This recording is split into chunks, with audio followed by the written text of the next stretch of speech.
If you've ever wondered why you keep having the same argument over and over again, it might not be about the topic. It's usually not about the dishes, who's organised date night, or where to go on holiday. It could be your attachment style. Welcome to This Complex Life. In today's episode, I'm going to explain how anxious and avoidant styles trigger each other during conflict and how you can stop the cycle. Have you ever wondered why one of you shuts down while the other gets louder? That's attachment theory in action. When we are in conflict, it activates something in our body that goes beyond our brain. I know it might sound silly, but it's not always logical or rational. And sometimes you look back and think, what the heck just happened? Was that even me? I felt like I was another person. Even think about the last fight you had. Might even be a little bit of a blur, right? Conflict with our partner or spouse activates our attachment system. And this is, we don't exactly know why, but we have some assumptions about this. And when we're in an intimate relationship, that seems to trigger our attachment wounds or our attachment history in a different way than it does with friends or with colleagues or with other people. Sometimes there can be a little bit of an overlap, but sometimes with our partner, it hurts so much more. Anxious attachment style and an avoidant attachment style are both strategies that someone has created to try and keep themselves safe. So they surprisingly have more in common than they do different when we think about the mechanism behind this, why we respond in that way as something we've learned and we've evolved and adapted to do to try and keep ourselves safe. The thing is, an attachment, an anxious and an avoidant respond in almost opposite ways. And when they partner up, it can be a recipe for some difficult conversations. That's why the same argument keeps happening regardless of what the topic. You find yourself in those same patterns over and over and over again. For example, you start off talking about plans for the weekend, and before you know it, you've had a huge fight. One person is on the floor sobbing, and the other is sitting on the couch, arms crossed, with this surly look on their face.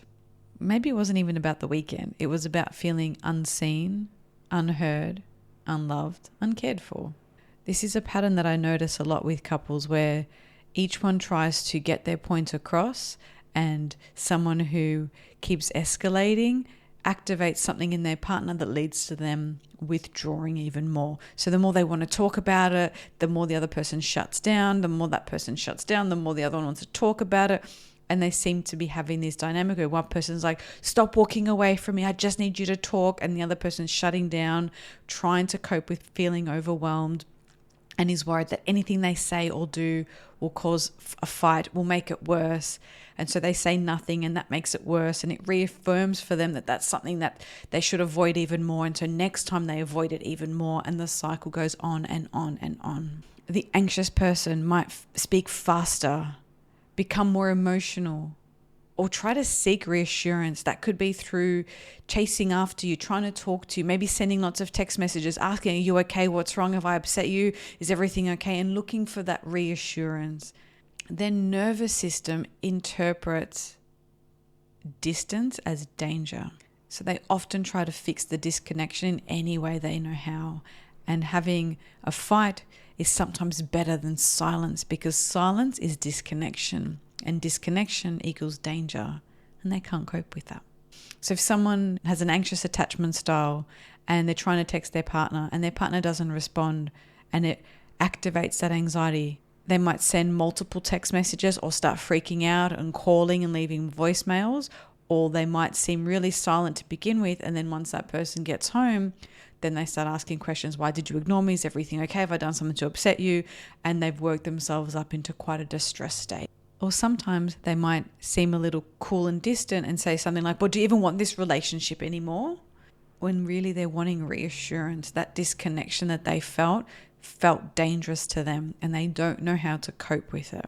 I've seen this play out in couples who sit on my couples therapy couch, and sometimes they'll show me the text messages they've sent, and they're scrolling through, and it's dozens of text messages without the other person replying. And the more the other person doesn't reply, the more text messages they send, Then they come to a therapy session and they're looking at the text messages, they're looking at me like, it felt like I was possessed. How did this even happen? It was like a part of me just went completely rogue and I couldn't cope. And it was an old attachment wound that had been activated. And for the other person, they felt smothered and suffocated and couldn't cope with the barrage of text messages coming their way. And it's a really painful position to be in for both people. One is feeling suffocated and overwhelmed and they withdraw, and the other person is feeling that as abandonment and disconnection and unsafe, and so they activate and they get more anxious and they keep trying to fix it and get involved and reach out for connection, and it just keeps that cycle going. What avoidant attachment looks like in conflict. The avoidant person might shut down or withdraw when things feel intense.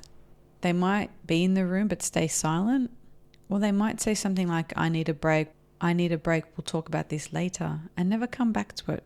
Because why would they? They want to avoid this. It's uncomfortable. It's overwhelming. I'm not going to start this conversation again. I'm just going to avoid it. It's a strategy to try and reduce discomfort in that moment, kicking it down the road and hoping that we never have to talk about it again. And this is often a response to internal overwhelm. Now, in previous episodes, I've spoken about stonewalling and I've spoken about taking a break when people are flooded. Taking a break is totally okay. The key, most crucial bit is coming back to that conversation. So doing something that helps you regulate, calm yourself, and then revisit that conversation.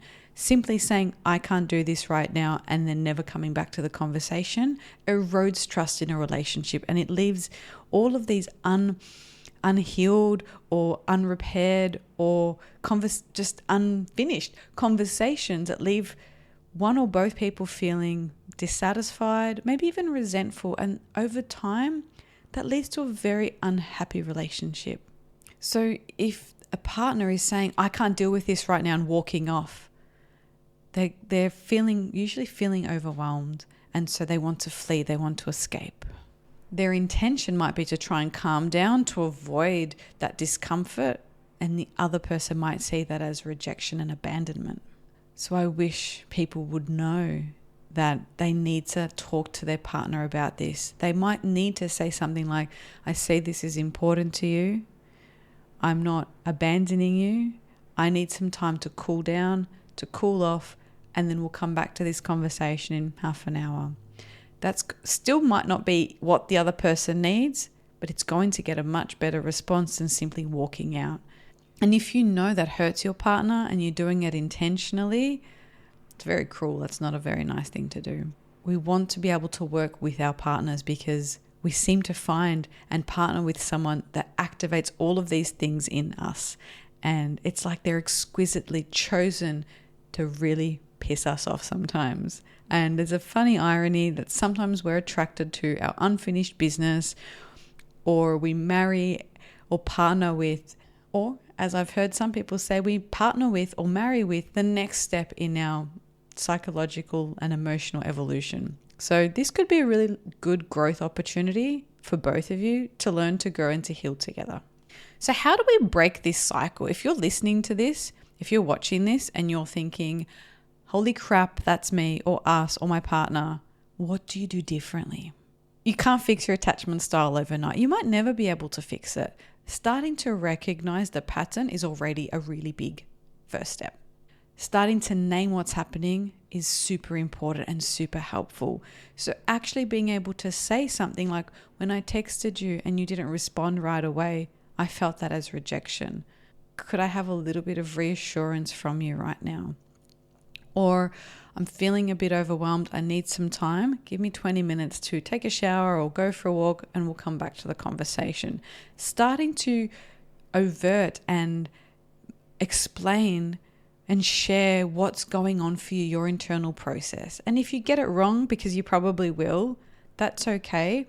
Repairing it afterwards, coming back to that conversation, whether it's a couple of hours ago or a day ago or a week ago or a month ago, and saying, hey, when we had this conversation and I stormed off, I was actually really overwhelmed. What I did was also not appropriate or not okay. I'd like to revisit that and let's have another conversation. Let's do a take two. Repairing is so important for building trust.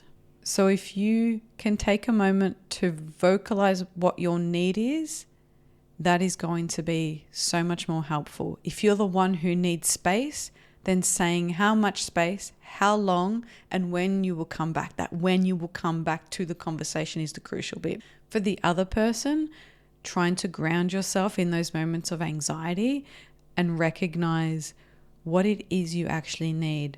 I'm feeling stressed and overwhelmed. I would like some reassurance. I find it really hard when you walk off. Can we sit together in silence and I won't talk anymore, or something like that. You can negotiate it and find your own rhythm, but being clearer on what you actually need and want is going to save you so much heartache. These patterns are common, but they don't have to keep you stuck. If you want to learn more, I have a downloadable about managing conflict and how to have difficult conversations in your relationship. You can find it in the link in the show notes. And if this gave you something to reflect on, share it with a friend or family member and let me know what you thought. I'd love to hear from you.